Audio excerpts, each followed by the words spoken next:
Sud Radio, les vraies voix qui font rouler la France. Philippe Rossi. Bonsoir à tous. On roule ensemble chaque jeudi soir avec Mobility TV jusqu'à 20h. Eh bien, nous allons débattre autour de la voiture et de la mobilité avec nos experts, nos invités, nos vraies voix qui font rouler la France ce soir. Karine Bonnet, directrice générale de DECRA. Bonsoir. Bonsoir. Bonsoir à vous, Karine Bonnet. Geoffrey Michalak, directeur technique et formation de SGS. Bonsoir. Bonsoir. Bonsoir à vous. Et puis Joël Sanseigne nous a rejoint, vice-président contrôle technique Mobiliance et gérant de centre de contrôle en Franche-Comté. Bonsoir Joël Sanseigne. Bonsoir. Bonsoir à vous. Voilà, nous sommes ensemble jusqu'à 20h et nous allons parler d'un sujet très intéressant, le contrôle technique. Alors, c'est vrai qu'il y a eu des petits problèmes par rapport aux rendez-vous, des rendez-vous. C'est ce que vivent un petit peu en ce moment les Français avec le passeport et la carte d'identité. C'est ce que les automobilistes français ont vécu il y a 1 an et demi, 2 ans. Aujourd'hui, Karine Bonnet, tout va bien on peut avoir un rendez-vous facilement si on veut faire réviser sa voiture, si on veut procéder au contrôle technique. Alors, tout va bien ? Tout va bien pour le contrôle technique. Effectivement, on peut prendre son rendez-vous dans les délais. L'embouteillage qu'il y a eu, c'était surtout le fait qu'il y a 2 ans, au mois d'avril, les centres étaient fermés dû à la pandémie et pour protéger les automobilistes d'une autre façon. Parce que le contrôle technique, on protège l'automobiliste. Là, c'est pour protéger tous les usagers de la route et les citoyens. Donc effectivement, au mois d'avril de cette année, il a été très très calme. Et là, on retourne à la normale.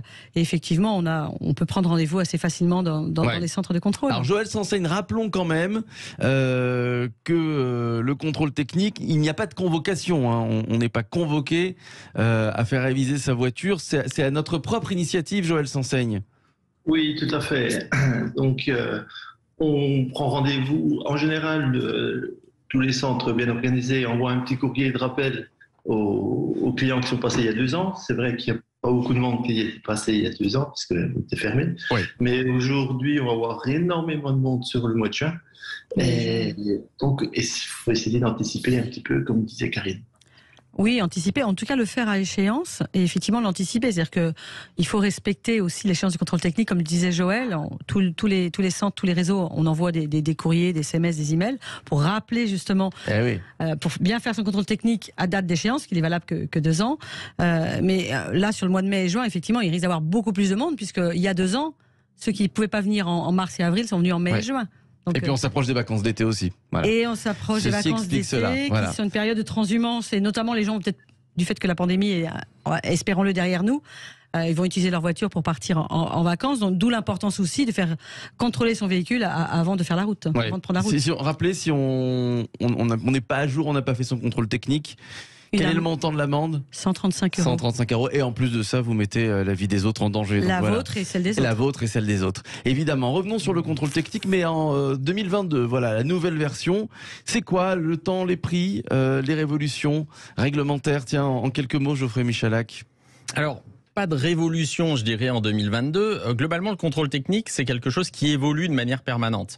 Il y a eu une grosse mise à jour en 2018, dont on a beaucoup entendu parler, puisque c'était une nouvelle directive européenne qui est entrée en application en 2018 avec des nouveaux points de contrôle. Maintenant, là actuellement, le contrôle technique vit plutôt une période d'évolution pour suivre finalement l'évolution du parc de véhicules. Donc le contrôle technique évolue constamment. L'année prochaine, par exemple, on va commencer à mesurer les consommations de carburant, en tout cas enregistrer les consommations de carburant et les consommations d'énergie des véhicules. Donc ce sera une nouveauté. On va aller vérifier l'e-call, le dispositif d'appel d'urgence des véhicules. Donc en fait, le contrôle technique suit les évolutions technologiques des véhicules au fur et à mesure. Rappelons quand même pour ceux qui nous écoutent ce qui faisait partie de cette nouvelle version donc du contrôle technique en 2018. En 2018, on va dire les grandes évolutions, c'était d'abord l'arrivée d'une défaillance critique, c'est-à-dire que à l'issue du contrôle technique, la sanction la plus sévère, c'est l'interdiction de circuler.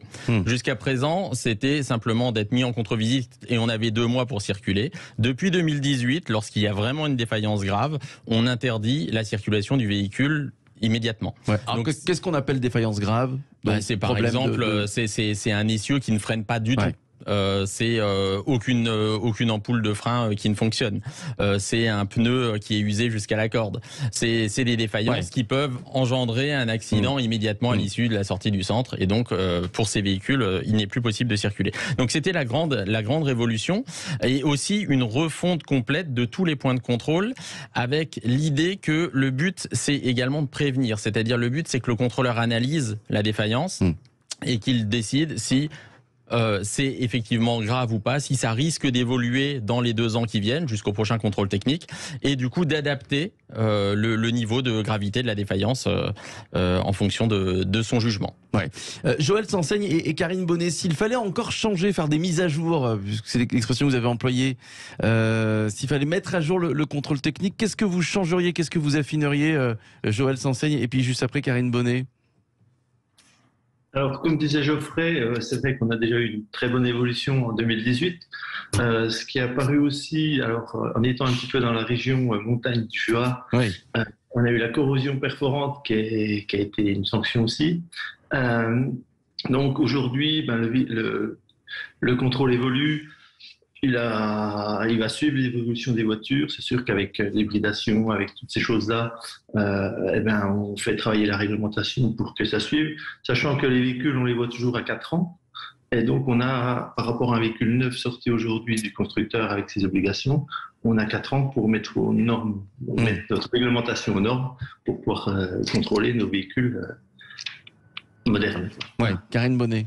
Oui, pour compléter tout ce qui a déjà été dit et ne pas faire des répétitions, on contrôle déjà aujourd'hui différents types de véhicules, notamment au niveau des énergies. Les véhicules électriques, moins d'1%. C'est pas beau. Ça représente à peu près le parc roulant. Beaucoup d'hybrides quand même. Là, effectivement, on a un contrôle technique avec beaucoup d'hybrides. On suit les évolutions effectivement technologiques, comme le disait Geoffrey, comme le disait aussi. Après, il y a des particularités géographiques sur les défaillances qu'on rencontre. Ce qui est important aussi, c'est que de l'axe sécurité routière, le contrôle technique a évolué aussi sur la notion de protection de l'environnement, à la fois sur son côté préventif, sur la mesure des émissions polluantes des véhicules thermiques. Donc ça, c'est important et ça va se renforcer. Et c'est vrai qu'on doit aussi accompagner la transition écologique ou le verdissement, comme on appelle, du parc. Donc la réglementation va dans ce sens et les prochaines évolutions vont aller aussi dans le sens à la fois des évolutions technologiques, mais aussi des demandes de la société sur la partie environnementale. Et après, effectivement... Ce qu'on peut dire encore sur les évolutions à venir, c'est après des points qui sont pas forcément visibles du grand public, c'est sur l'affinage justement sur la partie des émissions polluantes, et puis avec l'évolution technologique du parc automobile sur l'électrification ou l'hybridation, là aussi ça veut dire qu'il y a peut-être des nouveaux points de contrôle, l'électronique embarquée également, tout ce qu'on appelle les systèmes de sécurité active, les systèmes ADAS, tous ces systèmes intelligents embarqués, il va falloir aussi continuer à les contrôler, à remonter des informations, à voir s'ils sont en bon fonctionnement, en bon état de marche. On va revenir justement dans quelques minutes sur toutes ces évolutions sur le parc automobile, indéniablement, qui va changer avec le tout électrique. On va revenir également sur les enjeux du contrôle technique. Vous en parliez, la sécurité routière, l'emploi, mais également l'environnement. Très important. Tout sur le contrôle technique ce soir, tout savoir sur le contrôle technique. On continue d'en parler avec Karine Bonnet, Geoffrey Michalak et Joël Sanseigne. Ne bougez pas, on revient très vite, à tout de suite. Sud Radio, les vraies voix qui font rouler la France. Philippe Rossi. Avec Mobility TV et jusqu'à 20h, donc les vraies voix qui font rouler la France. À mes côtés, Karine Bonnet, directrice générale de DECRA, Geoffrey Michalak, directeur technique, formation de SGS France, et puis Joël Sanseigne qui est avec nous, vice-président contrôle technique Mobiliance, gérant de centre de contrôle en Franche-Comté. On va parler des enjeux du contrôle technique. Alors, on en a parlé un petit peu avec vous, Karine Bonnet, sur la sécurité routière, évidemment. Le but quand même du contrôle technique, le contrôle technique, rappelons, à 30 ans, Karine Bonnet. Oui, il a 30 ans. C'est-à-dire qu'avant, clairement, il n'y avait aucun contrôle technique. On se retrouvait avec des voitures qui, on peut le dire, étaient des cercueils roulants, des épaves. Aujourd'hui, heureusement, ça a bien changé. Ça a bien changé. D'ailleurs, on le voit bien. Oui, il a 30 ans. Donc, 92, le contrôle technique obligatoire pour les véhicules, avec une périodicité qu'on connaît aujourd'hui. Alors, elle a évolué. Donc, on le fait au bout de première fois entre 3 ans et demi et 4 ans du véhicule, puis après tous les 2 ans. Mais il y avait déjà eu en 89 du contrôle technique en France, mais sur la partie transactionnelle, c'est-à-dire dans le cadre de vente de véhicules. Donc, c'est un métier qui est récent. Et effectivement, on a vu aussi l'évolution de la partie sécurité routière, donc tous les points de contrôle, l'introduction aussi progressive des émissions polluantes à contrôler, sur les problématiques d'environnement. Voilà, il y a d'autres évolutions, effectivement, et l'axe prévention. Donc on parlait de sécurité routière, protection de l'environnement, et l'axe préventif, puisque dans les défaillances qu'on relève, il y a effectivement, on a parlé tout à l'heure, Geoffrey, des critiques et des majeurs, donc le degré de danger immédiat ou différé que représentent ces défaillances, mais il y a également aussi toutes les défaillances mineures qui donnent pas lieu à une contre-visite, mais qui indiquent clairement à l'automobiliste les petits points d'attention ou de vigilance sur tel organe ou telle fonction du véhicule qu'il va falloir soit réparer ou entretenir, ou en tout cas changer avant que ça vienne une casse ou un problème plus important, donnant lieu après à des réparations plus coûteuses. Et puis forcément le parc automobile va changer puisqu'on est censé passer au tout électrique après-demain, c'est en 2035. Tiens, Geoffrey Michalak, est-ce qu'on est prêt au niveau du contrôle technique à passer au tout électrique dans une dizaine d'années, dans 13 ans? Alors en fait, ce que nous vivons dans le contrôle technique est un petit peu différent de ce qu'on voit à la télé ou à la radio. Aujourd'hui, on nous parle beaucoup de véhicules hybrides, de véhicules électriques, etc. En contrôle technique, on voit des véhicules qui ont en moyenne 12 ans. Donc autrement dit, aujourd'hui, on a encore 65% à peu près des véhicules qui se présentent en contrôle technique qui sont des diesels et à peu près le reste qui sont des essences. Et donc les véhicules électriques ou hybrides ne représentent qu'une infime partie des véhicules contrôlés lors du contrôle technique. Donc ça, c'est notre réalité. Ensuite, aujourd'hui, le contrôle technique s'est déjà adapté pour accueillir ces véhicules. Et donc, il y a des contrôles spécifiques pour les véhicules hybrides ou pour les véhicules électriques. On vérifie, par exemple, que tous les systèmes de batterie, de liaison haute tension, de prise sur les véhicules électriques sont en bon état. Donc il y a des premières vérifications qui sont faites. L'avenir sera de se concentrer sur la batterie, qui sera de toute évidence un élément très important, y compris dans la valeur d'un véhicule. Un véhicule électrique qui aura 10 ans, ce sera surtout l'état de sa batterie qui définira sa valeur sur le marché de l'occasion. Et donc le but, c'est de travailler sur ce sujet pour que lors du contrôle technique, on puisse donner une évaluation de l'état de cette batterie. Geoffrey Michalak, tiens, quelle part de voitures hybrides ou électriques vous recevez chez vous?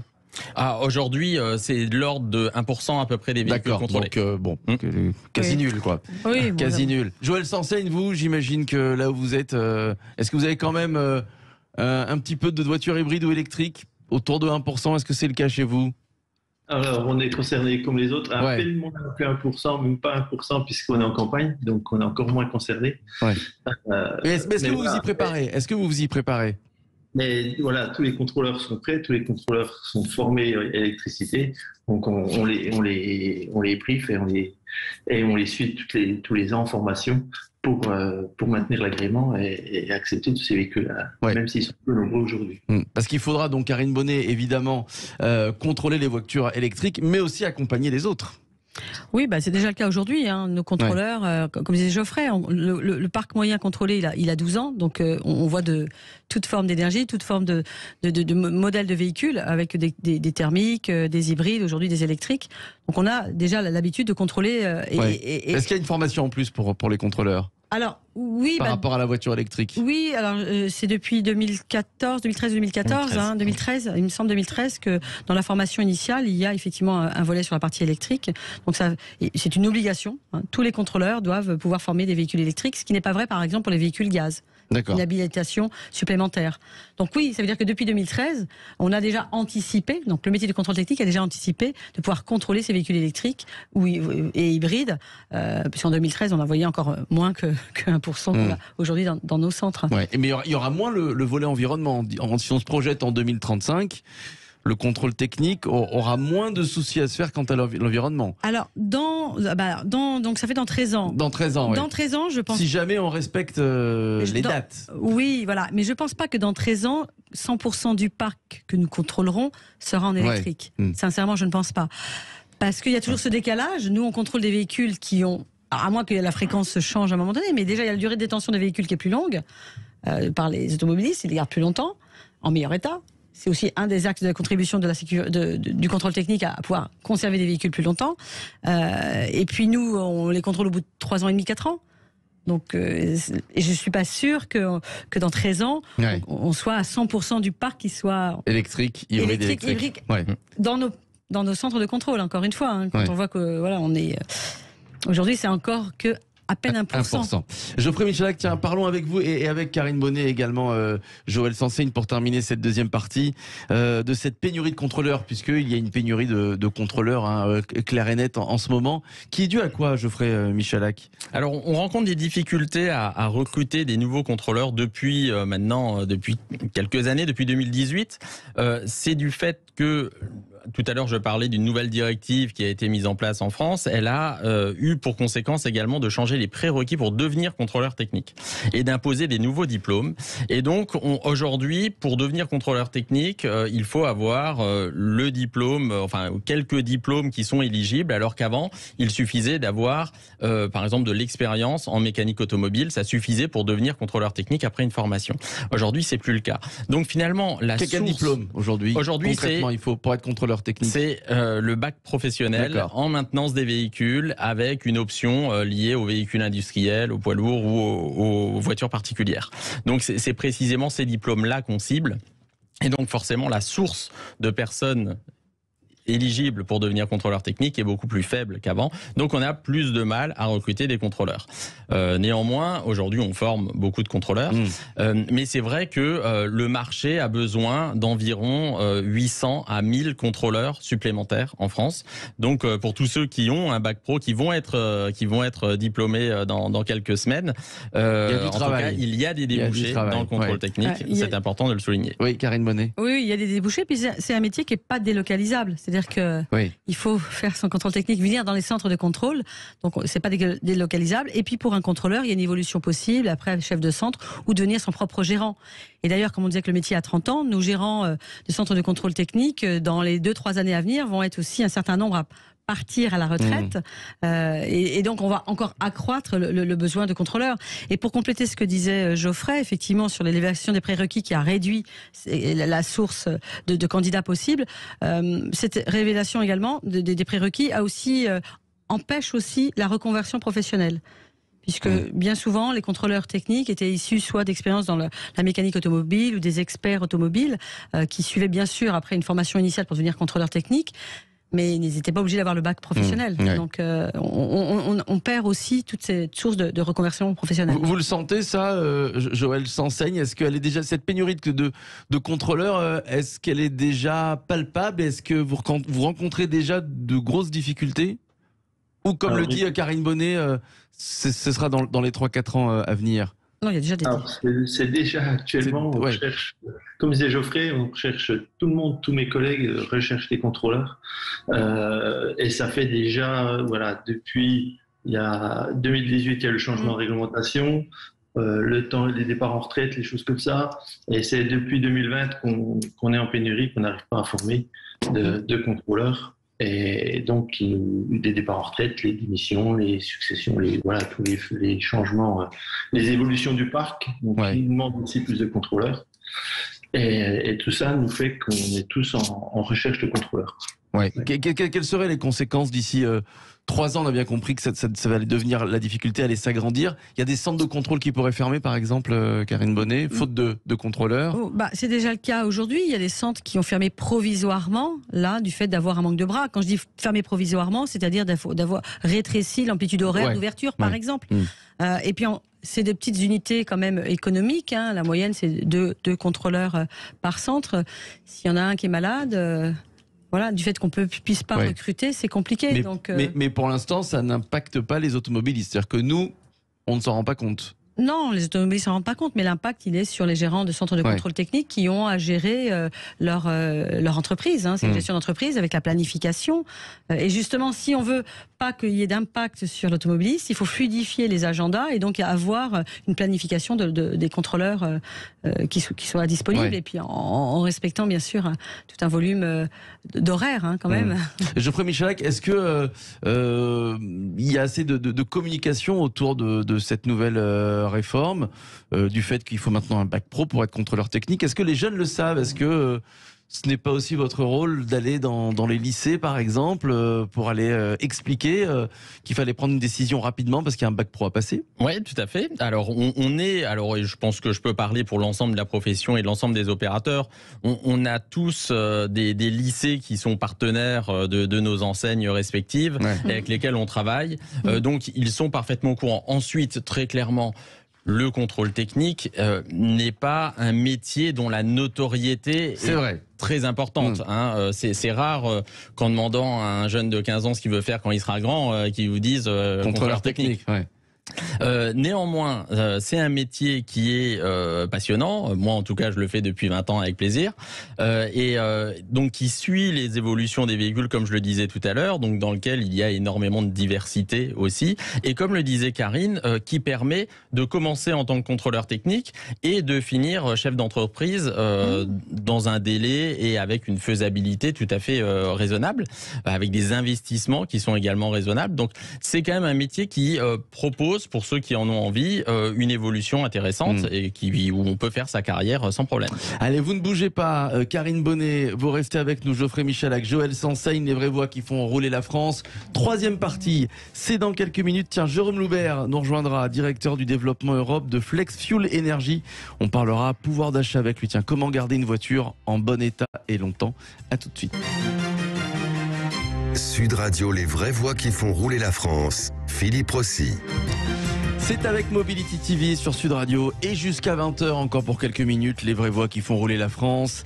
Karine Bonnet, directrice générale de DEKRA, est avec nous. Geoffrey Michalak, directeur technique et formation de SGS France. Et puis Joël Sanseigne, vice-président contrôle technique Mobiliance, gérant de centre de contrôle en Franche-Comté. On accueille tout de suite Jérôme Loubert qui nous a rejoint. Bonsoir Jérôme Loubert. Bonsoir à tous. Bonsoir. Merci à vous. Bonsoir, bienvenue sur Sud Radio. C'est un plaisir. Directeur du développement Europe de Flex Fuel Energy. Tiens, pour commencer, Jérôme Loubert, qu'est-ce que Flex Fuel Energy ? Flex Fuel Energy Développement est une entreprise française depuis 2007 qui développe des technologies qui permettent de faire à la fois des économies de carburant et des économies sur les émissions polluantes. Soit les deux, soit l'un des deux, au travers de deux technologies, la dépollution moteur par injection d'hydrogène, et d'autre part, l'autre technologie principale qui avait donné son nom à l'entreprise, ce sont les boîtiers Flex Fuel de conversion à l'éthanol. Ah oui, alors ça en ce moment, évidemment, avec la flambée des prix à la pompe, j'imagine que vous y attelez beaucoup, et beaucoup de Français se demandent pourquoi le gouvernement ne propose pas comme ça de trouver des solutions et d'aider les Français à passer à l'éthanol, en tout cas même à financer des boîtiers. Beaucoup passent par vous pour changer de boîtier, beaucoup s'intéressent à l'éthanol, envisagent d'en consommer à cause de la flambée des prix. Vous le remarquez ça depuis 1 an, 2 ans ? Oui, il y a véritablement une croissance exponentielle de la demande. À titre de comparaison, on a vendu 16 000 boîtiers au mois de mars, alors qu'on en avait vendu 16 000 sur toute l'année dernière, qui était notre meilleure année historique. Donc c'est vraiment un grand engouement pour ce produit qui prend de plus en plus de place dans notre activité, puisque notre cœur de métier, c'est le décalaminage par injection d'hydrogène. Et aujourd'hui, on est quasiment à 50-50 entre l'éthanol et l'hydrogène. Oui. Alors tiens, parlons du décalaminage. Tiens, vous connaissiez, j'imagine, Karine Bonnet, Geoffrey Michalak, Joël Sanseigne, le décalaminage. Geoffrey ? Oui, c'est qui est une méthode pour effectivement, on va dire, je vais le dire avec mes mots, mais nettoyer un peu les entrailles du moteur. Effectivement, c'est d'ailleurs parfois des procédés auxquels nos clients font appel suite à une mise en contre-visite pour pollution excessive du véhicule. D'accord. Jérôme Loubert, il a bien expliqué, c'est bien résumé. Tout à fait ça, c'est une méthode qui est non invasive, on ne va pas faire de démontage de pièces, et donc c'est fait pour nettoyer, pour dépolluer, le terme c'est décalaminer, donc retirer les résidus charbonnés qui s'accumulent dans votre moteur, kilomètre après kilomètre. Ce sont des moteurs thermiques à combustion qui créent des suies, comme une chaudière. On a l'habitude de ramoner sa chaudière, mais on ne nettoie pas son moteur. C'est vrai, si on ne décalamine pas à long terme, qu'est-ce qui peut se passer ? C'est quoi ? C'est des pannes ? Alors oui, premièrement, c'est le sujet aujourd'hui, c'est un refus au contrôle technique. Le contrôle technique s'est durci au travers d'une norme qui s'appelle la NFR 10025, qui fait qu'aujourd'hui, pour passer votre contrôle technique, la grande majorité des véhicules doivent avoir une valeur d'opacité des fumées, donc à l'échappement, des gaz d'échappement, qui est la valeur plaquée lors de l'homologation du véhicule. Et vous n'avez pas le droit d'avoir une dérive par rapport à cette norme. Donc il faut nettoyer votre moteur pour rester au plus bas en termes des émissions polluantes. Quand vous dites avec le temps, ça s'encrasse au bout de combien de temps, par exemple, à quel âge ça s'encrasse? Quand une voiture a 10 ans, par exemple? Aujourd'hui, vous seriez surpris de voir que certains voyants moteurs de filtres à particules s'affichent avant 1000 km pour des gens qui roulent avec diesel uniquement en ville. Puisqu'aujourd'hui, les filtres à particules ne sont pas du tout faits pour faire de petits kilométrages ou de petits trajets. Et donc, ces voitures ne sont pas adaptées, des problèmes arrivent. Alors, des refus au contrôle technique, des voyants moteurs, mais parfois des pannes plus importantes sur des vannes EGR, des filtres à particules, des turbos, peuvent être extrêmement coûteuses, jusqu'à 2000, 3000 ou 4000 euros de réparation. D'accord. C'est-à-dire que si le contrôle technique ne peut pas donc accepter la voiture, on a bien compris, parce qu'il faut la décalaminer, combien ça nous coûterait? Alors, on invite les automobilistes à faire du décalaminage préventif, faire de la maintenance préventive. C'est comme ces pneus, on évite de les changer au témoin. Le décalaminage, on essaye de le faire avant la panne ou avant le refus au contrôle technique. Et là, on est sur des prestations en préventif aux alentours des 79 euros. D'accord. Et puis, il peut y avoir des prestations plus chères puisqu'elles nécessitent une prestation qui est là curative pour régler un problème d'émissions trop importante, de surconsommation, de fumée noire, de voyants moteurs ou de pièces très encrassées. Et là, ça peut être 99, 149, voire même 299 euros. Mais une chose est sûre, c'est toujours extrêmement rentable comme solution, puisque ça vous coûte toujours beaucoup moins cher que une réparation coûteuse ou une panne extrêmement coûteuse. Ouais. Alors, on parlait avec Karine Bonnet, Geoffrey Michalak et Joël Sanseigne tout à l'heure, du remplacement du parc automobile avec le tout électrique, les hybrides. Qu'est-ce que ça va changer dans une dizaine d'années pour vous et Flex Fuel Energy Europe, ce parc automobile qui change, ce 100% électrique? Quel impact sur vous? Alors 100% électrique, nous, on est assez dubitatif sur cette transition. Aujourd'hui, tous les chiffres montrent que même avec des hausses de vente de véhicules électriques, on aura une part qui restera mesurée dans les années à venir, dans les décennies à venir. En revanche, on aime beaucoup, nous, tout ce qui est véhicules hybrides, puisque ce sont des véhicules qui s'arrêtent, repartent en permanence. Ce sont aussi des nouvelles motorisations d'injection directe, donc ce sont des essences qui s'encrassent autant, voire plus que les diesels. Donc ce sont des véhicules sur lesquels nos technologies sont intéressantes. Et puis évidemment, tous les véhicules hybrides sont généralement des véhicules essence, et donc là on revient sur notre autre métier qui est la conversion au bioéthanol et qui permet évidemment de convertir ces véhicules hybrides à l'éthanol. Donc on a les meilleurs des deux mondes. Bon, quand vous êtes dubitatif, c'est-à-dire le 100% électrique en 2035, vous n'y croyez pas du tout, c'est ça? Pas une seule seconde. D'accord. Mais est-ce qu'on y arrive un jour, on y arrivera un jour au 100% électrique, Jérôme Loubert? Peut-être au 100% hydrogène. 100% hydrogène, peut-être. Peut-être à autre chose, mais en tout cas, l'électrique aujourd'hui, au vu de la capacité du réseau, un grand patron français, Carlos Tavares, en parle souvent. Oui, c'est vrai. Les voitures, on est prêt, mais l'infrastructure, on n'est pas prêt, et l'énergie, on n'est pas prêt non plus. Donc, il y aura probablement d'autres alternatives. Nous, on est de grands fervents de la diversité dans le parc. Un peu de diesel, un peu d'électrique, un peu d'hydrogène, un peu d'éthanol, un peu de GPL. Et tout ça pour des utilisations qui sont bien différentes. Ici, vous êtes d'accord avec Jérôme Loubert, Karine Bonnet? Ah bah oui, complètement. Parce que ça reflète ce qu'on disait tout à l'heure, effectivement, sur l'évolution du parc qui va être certainement plus progressif qu'on le pense. Et moi, je crois à un parc plus hybride, sans parler d'un parc d'hybridation, mais plus hybride, effectivement plus mix, qui a l'image de ce qu'on contrôle aujourd'hui. Après, les proportions vont bouger, mais on a déjà... Mais sur la proposition de garder des voitures, parce que c'est ce que vous dites, Jérôme Loubert, vous voulez garder, vous, par exemple, des voitures diesel, des voitures essence? La première des écologies, c'est d'éviter de racheter du neuf et de mettre à la casse les anciennes. Donc ça, c'est évidemment quelque chose sur lequel nous, on est très présents. Proposer des solutions de transition énergétique, des solutions pour rendre plus vertueux les véhicules qui sont actuellement dans le parc. Et donc le décalaminage d'hydrogène, c'est véritablement ça, puisqu'aujourd'hui, vous faites un décalaminage sur votre voiture, en moyenne, vous allez abaisser de 75% les émissions polluantes. Donc là, vraiment, vous faites un geste immédiat pour la planète, mais aussi pour votre porte-monnaie, puisque en polluant moins, évidemment, votre combustion est meilleure, donc vous consommez moins.